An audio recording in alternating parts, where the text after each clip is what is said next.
জয়নগরে vote হচ্ছে, তো জয়নগরের ফুলতলির একটা ছবি দেখাবো। অভিযোগ উঠছে সেখানে তৃণমূল বিজেপি সংঘর্ষের এবং মাথা ফেটে গিয়েছে একজনের। দেখুন অবস্থা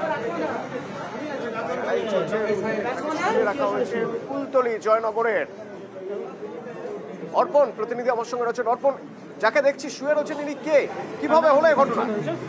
দেখো, সকাল থেকেই কুলতলি বিধানসভা কেন্দ্রের 40 এবং 41 নম্বর বুথে দফায় দফায় উত্তেজনা হয় এবং বিজেপির তরফ থেকে অভিযোগ করা হয় তাদের পোলিং এজেন্টকে বসতে দেওয়া হচ্ছে না। তৃণমূলের পক্ষ থেকে অভিযোগ করা হয় সশস্ত্র অবস্থায় বিজেপি কর্মীরা তাদের উপর হামলা চালিয়েছে। এই ঘটনার পরেই দেখা যায় যে উভয় পক্ষের মধ্যে সংঘর্ষ শুরু হয়। এই সংঘর্ষে দুই পক্ষের প্রায় 12 জন আহত, তার মধ্যে দুজনের অবস্থা আশঙ্কাজনক, একজন তৃণমূলের এবং একজন বিজেপি কর্মী সমর্থক।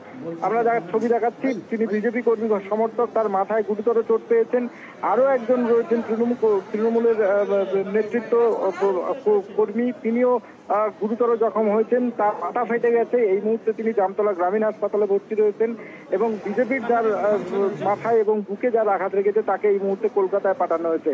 এই মুহূর্তে 41 নম্বর বুথ এলাকায় কিউআরটি টিম গিয়েছে এবং পুলিশের বিশাল বাহিনী সেখানে গিয়ে রুটমার্চ শুরু করেছেন।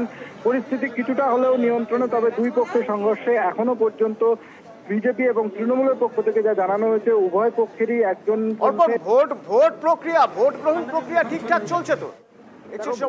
প্রক্রিয়া কিছুটা হলেও ব্যাঘাত ঘটেছিল, তবে সাময়িকভাবে বলা যেতে পারে আতঙ্কের পরিবেশ কাটিয়ে এখনো পর্যন্ত ভোট গ্রহণ চলছে। তবে এই ঘটনায় এলাকার মানুষ যারা সাধারণ ভোটার তারা কিন্তু যথেষ্ট আতঙ্কিত।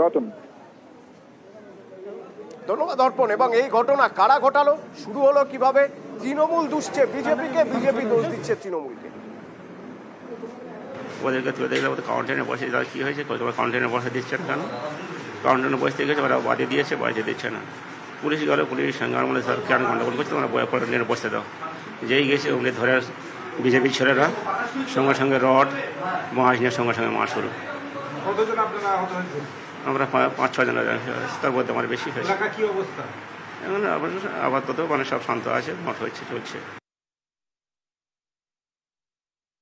তৃণমূলী হারমাত বাহিনীরা এদের চরমতম আক্রমণ চালায় পুলিশের সামনে, কিন্তু পুলিশ কোনো বিষয় দেখেন, পুরো নির্বিকার ছিল। কেন নির্বাচন গণতান্ত্রিক অধিকার মানুষের, সেই অধিকার তারা কেন প্রয়োগ করতে পারবে না? কেন প্রত্যেকটা দলের এজেন্ট বসতে পারবে না? বিরোধী দলের কোনো এজেন্ট নাই। আমি এখান থেকে বলছি, আপনার খোঁজ নিন, সেখানে কেবলমাত্র তৃণমূল এজেন্ট বসে আছে। এর মানে কি এটাই?